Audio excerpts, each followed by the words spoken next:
अस्सलाम वालेकुम। हमारा नेक्स्ट टॉपिक है conjugate of a complex number.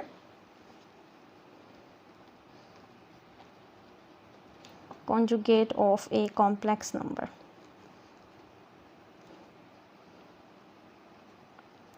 किसी भी कॉम्प्लेक्स नंबर का कॉन्जुगेट कैलकुलेट कैसे किया जा सकता है। Let us suppose z is equals to a plus iota b is a complex number, then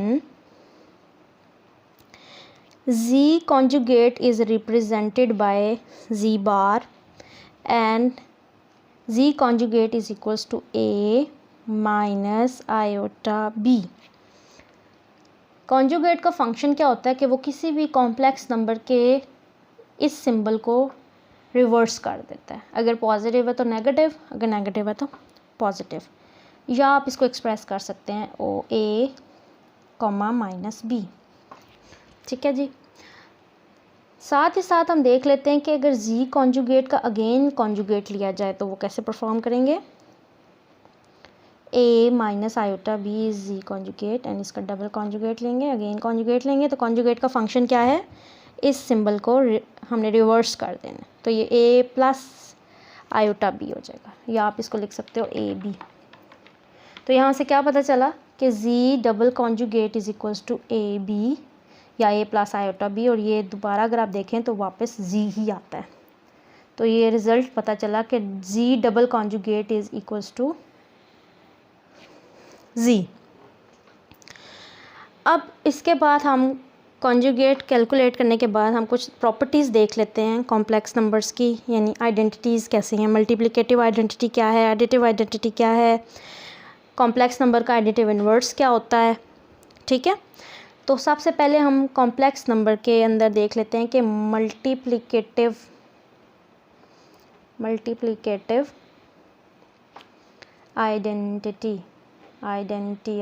identity in complex number सी कॉम्प्लेक्स नंबर को रिप्रेजेंट कर रहा है। उसके अंदर मल्टीप्लिकेटिव आइडेंटिटी क्या होती है, इज़ 1 0। ये है जी, आप इसको 1 प्लस 0 आयोटा भी लिख सकते हैं या 1 भी लिख सकते हैं। ठीक है, अब यहाँ पे हम देखेंगे कि ये परफॉर्म कैसे करता है। Let us suppose that z is equals to 2 plus iota 3।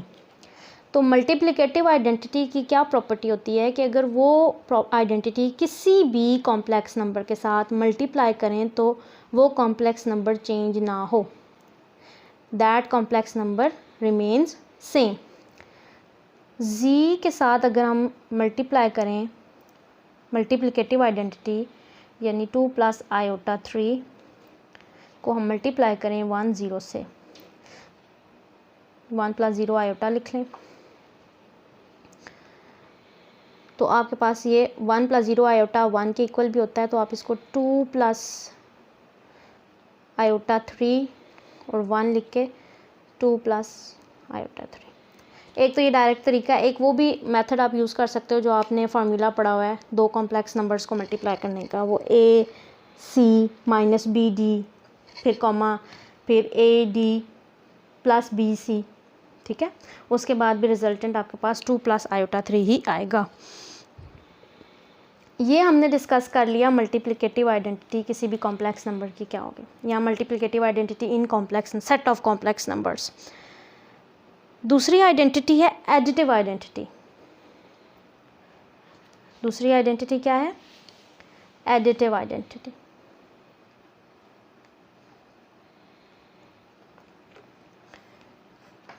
In set of complex number is 0 0, right.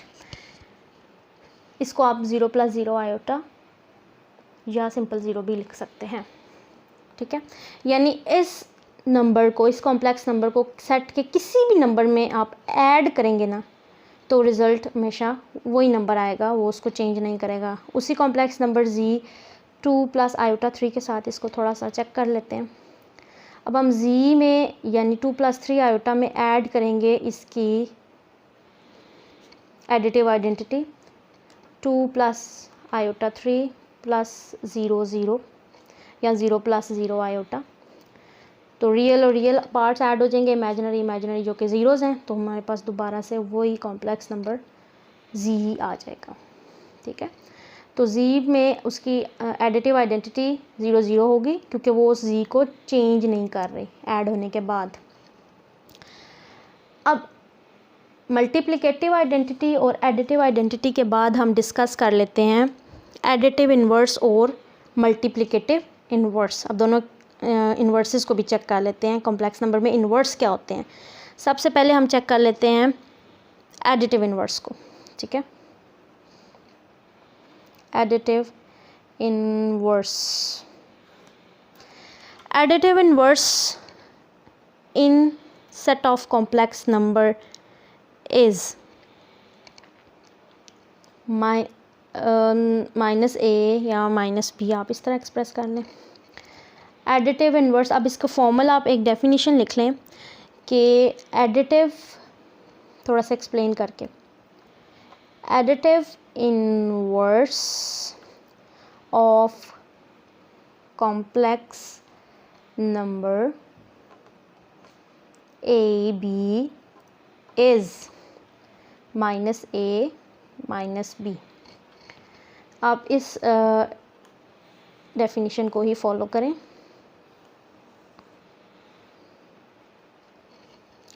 कि कोई भी आपने नंबर पिक किया कॉम्प्लेक्स नंबर, तो उसका एडिटिव इन्वर्स क्या होगा कि उन्हीं दो एलिमेंट्स के साथ आपने उनके ऑपोजिट साइंस लगा देने। फॉर एग्ज़ाम्पल हमारे पास z है -2 -3 आयोटा, तो आपने क्या करना है कि इसका एडिटिव इन्वर्स क्या होगा, यानी a हमारे पास क्या है यहाँ पे -2, a पॉजिटिव नहीं है, और b हमारे पास क्या है -3। तो इस कॉम्प्लेक्स नंबर का एडिटिव इन्वर्स क्या होगा, +2 और +3, यानी एडिटिव इन्वर्स होगा 2 3। ऐसा क्यों है, क्योंकि जब भी आप किसी भी कॉम्प्लेक्स नंबर में उसका एडिटिव इन्वर्स ऐड करेंगे तो आपके पास एडिटिव आइडेंटिटी आना चाहिए। जैसे कि रियल नंबर्स में हम पढ़ चुके हैं कि कोई भी रियल नंबर a है तो उसका एडिटिव इन्वर्स होता है -a। क्यों, क्योंकि जब उसके एडिटिव इन्वर्स को उसमें ऐड किया जाता है तो आंसर आपके पास एडिटिव आइडेंटिटी आती है। इसी केस में आप, अब कॉम्प्लेक्स नंबर के केस में आप ये देखोगे कि अगर आपके पास कॉम्प्लेक्स नंबर -2 -3 है तो उसका एडिटिव इन्वर्स, यानी उसका इन्वर्स क्या होगा, आप उनकी वैल्यूज़ के सिंबल्स को रिवर्स कर दोगे। माइनस है तो प्लस, ये माइनस है तो प्लस। अगर ये पॉजिटिव होंगे 2 + 3 आयोटा, तो एडिटिव इन्वर्स हो जाएगा -2 -3। आई होप आपको एडिटिव इन्वर्स क्लियर हो गया। अब नेक्स्ट हमने डिस्कस करना है multiplicative inverse of a complex number. Multiplicative inverse of A B, कोई कॉम्प्लेक्स नंबर है जो कि आपने सेट ऑफ कॉम्प्लेक्स नंबर से पिक किया, is z inverse is equals to a + iota b inverse. अब इसका इन्वर्स हमने कैलकुलेट कर, ये कह दिया a + आयोटा b इन्वर्स। अब जब हम इसका थोड़ा सा कैलकुलेट कर लेते हैं इसको, इन्वर्स को आप कैसे लिखोगे, 1/a + आयोटा b इन्वर्स है तो आप इसको रेसिप्रोकल में लिख लेंगे। अब इस इमेजिनरी को आपने डिनोमिनेटर से ख़त्म करने के लिए हम इसको रैशनलाइज कर लेंगे। a + आयोटा b का कॉन्जुगेट इधर मल्टीप्लाई भी करेंगे और डिवाइड भी करेंगे। उसके बाद हम न्यूमिनेटर्स को सेपरेट लिख लेते हैं, मल्टीप्लाई करके लिख लेते हैं, और इसी तरह डिनोमिनेटर्स को। जब हम न्यूमिनेटर्स को मल्टीप्लाई करके लिखेंगे तो हम लिखेंगे z inverse is equals to a, हम यहीं से आगे कंटिन्यू कर रहे हैं कि जब हम a - आयोटा b को 1 से न्यूमिनेटर में और डिनोमिनेटर में इन दोनों को लिखेंगे, तो यहाँ पे हम लिख लेते हैं a - आयोटा b ओवर, ये डिनोमिनेटर्स हैं, a + आयोटा b और a - आयोटा b। ठीक है, अब किसी भी नंबर को उसके कॉन्जुगेट से मल्टीप्लाई करेंगे ना तो आंसर आएगा a² b², राइट। आप में मल्टीप्लाई करके इसको चेक भी कर सकते हैं, जैसे प्रोडक्ट मैंने बताई हुई है कि दो कॉम्प्लेक्स नंबर की प्रोडक्ट कैसे कैलकुलेट करनी है। तो ये आ जाएगा a square plus B square. अब आप रियल पार्ट और इमेजिनरी पार्ट को अगर सेपरेट मेंशन करना चाहते हैं तो ये हो जाएगा plus iota minus B over, ये हमने ए प्लस आयोटा बी की फॉर्म में लिख लिया इसको अरेंज करके। कोई भी कॉम्प्लेक्स नंबर दिया हो तो उसका कॉन्जुगेट उसका इन्वर्स जो है वो ये होगा। Suppose Z is 2 plus iota 3, so A is equals to 2, B is equals to 3। अगर इसका मल्टीप्लिकेटिव इन्वर्स आपको कैलकुलेट करने को कहा जाता है तो आप इस फार्मूला में वैल्यू सब्स्टिट्यूट करके उसका इन्वर्स बता देंगे। 2 over 2 square plus 3 square is 9 plus iota minus 3 over, यानी उसका रिवर्स लिया 2 स्क्वायर प्लस 9, या आप यहाँ पे 4 मेंशन कर लें सिंपल 9। तो आपके पास क्या आ जाएगा 2 minus 3 2 over 13 minus 3 iota over 13। ठीक है, ये आपके पास आ जाएगा मल्टीप्लिकेटिव इन्वर्स। इसके साथ ही हम एक छोटा सा रिज़ल्ट देख लेते हैं। वो रिज़ल्ट ये है कि z को z के कॉन्जुगेट से मल्टीप्लाई करें तो रिज़ल्ट आएगा z मॉड का स्क्वायर, यानी ये दोनों आपस में इक्वल हैं। यहाँ पे हम पहले लेफ़्ट हैंड साइड को चेक कर लेते हैं। Let z is equals to a plus iota b, इस तरह के प्रूफ्स अक्सर पेपर में आ जाते हैं कि प्रूफ दैट दिस। तो हमने सपोज़ किया एक complex number in general form, so z conjugate will be equals to a minus iota b। इनकी प्रोडक्ट ले लेंगे a प्लस आयोटा b, जैसे कि हमें पता है कि a और a के z के कॉन्जुगेट को मल्टीप्लाई करें तो वो रिज़ल्ट देगा a square plus B square. आप इनको उसी फॉर्मल वे में जो हमारा फार्मूला है कि a c plus minus B d plus a c plus b d, उससे कैलकुलेट करेंगे तो ये आ जाएगा a square plus B square. अच्छा जी, अब राइट हैंड साइड क्या है जी मॉड का स्क्वायर। अब राइट हैंड साइड इसको इक्वेशन नंबर 1 दे देते हैं। ये क्या होगा, हमें पता है मॉड्यूलस ऑफ जी क्या होता है, वो होता है ए square plus B square.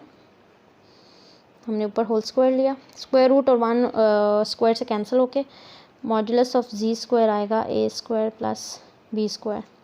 Equation 1 और 2 को अगर हम रिलेट करें तो हम देख सकते हैं कि इनकी राइट हैंड साइड्स इक्वल हैं। सो जी और जी का कॉन्जुगेट अगर मल्टीप्लाई करें तो वो बिल्कुल इक्वल होगा मॉड्यूलस ऑफ जी स्क्वायर। ठीक है, एक तो ये रिज़ल्ट हमने प्रूव कर लिया। उसके बाद एक और रिज़ल्ट है कि मॉड्यूलस ऑफ जी का स्क्वायर लिया जाए या जी स्क्वायर मॉड लिया जाए, दोनों का रिज़ल्ट सेम आएगा। ठीक है, इसको हम प्रूफ कर लेते हैं। सबसे पहले हम जी स्क्वायर देख लेते हैं कि वो क्या है, यानी हम a प्लस आयोटा बी को a प्लस आयोटा बी के साथ मल्टीप्लाई कर लेते हैं by using formula of multiplication of 2 complex numbers. Real को रियल के साथ माइनस इमेजिनरी को इमेजिनरी के साथ, फिर रियल को इमेजिनरी के साथ और फिर इसके इमेजिनरी को रियल के साथ विद पॉजिटिव साइन। ये फार्मूला हमें पता है प्रोडक्ट का, a square minus b square, a b plus a b, हमारे पास आ जाएगा 2ab। इसको आप आयोटा फॉर्म में भी मेंशन कर सकते हैं, a square minus b square real part है plus iota imaginary part is 2ab। उसके बाद हम राइट हैंड साइड देखते हैं कि वो क्या आएगी। पहले हम जी स्क्वायर का ये हमने कैलकुलेट किया, अब इसका मॉड ले लेते हैं। जी स्क्वायर का मॉड वो क्या होगा, z is real part this and imaginary part is this. तो मॉड कैसे कैलकुलेट किया जाता है किसी भी कॉम्प्लेक्स नंबर का, उसके रियल पार्ट के स्क्वायर को ऐड किया जाता है उसके इमेजिनरी पार्ट के स्क्वायर में।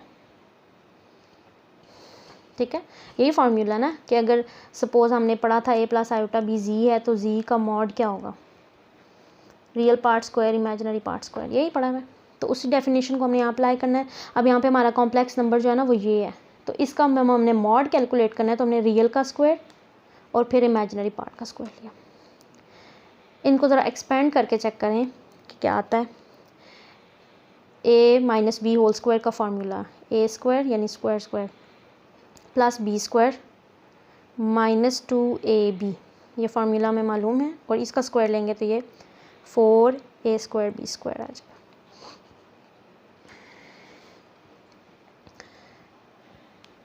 a4 प्लस b4 प्लस इनको हम कैलकुलेट करेंगे तो ये 2a स्क्वायर b स्क्वायर आ जाएगा, जो कि किसके इक्वल है। अगर हम इसको क्लोज करें तो ये आता है a square plus b square whole square के इक्वल है। तो अगर आप इससे कैंसिल करेंगे तो ये रिजल्टेंट क्या आएगा, a square plus b square. So z square mod is equals to a square plus b square. अगर आप ये याद करें कि a square plus b square, अब अच्छा इसको इक्वेशन नंबर 1 कह देते हैं, चलिए हम इसको अलग से कर लेते हैं। अब हमारी राइट हैंड साइड जो हमने फाइंड आउट करनी है वो z मॉड होल स्क्वायर, अभी हमने ये कैलकुलेट किया, ठीक है। अब हम कैलकुलेट कर रहे हैं z मॉड स्क्वायर, वो क्या होगा, a square plus b square whole square a square plus b square, equation number 2। अब इक्वेशन 1 और इक्वेशन नंबर 2 को फॉलो करें तो ये दोनों इक्वल हैं। इट मीन्स z स्क्वायर का मॉड लिया जाए या z मॉड का स्क्वायर लिया जाए, रिज़ल्ट हमेशा सेम आएगा। तो यानी आपने यहाँ पे एक और रिज़ल्ट जो है वो डिडक्ट कर लिया। तो आई होप यहाँ पे आपको ये सारी चीज़ क्लियर होगी। अब हम नेक्स्ट लेक्चर में कुछ इंपॉर्टेंट थ्योरम्स हैं उनको परफॉर्म करेंगे, ठीक है। ओके जी, अल्लाह हाफिज़।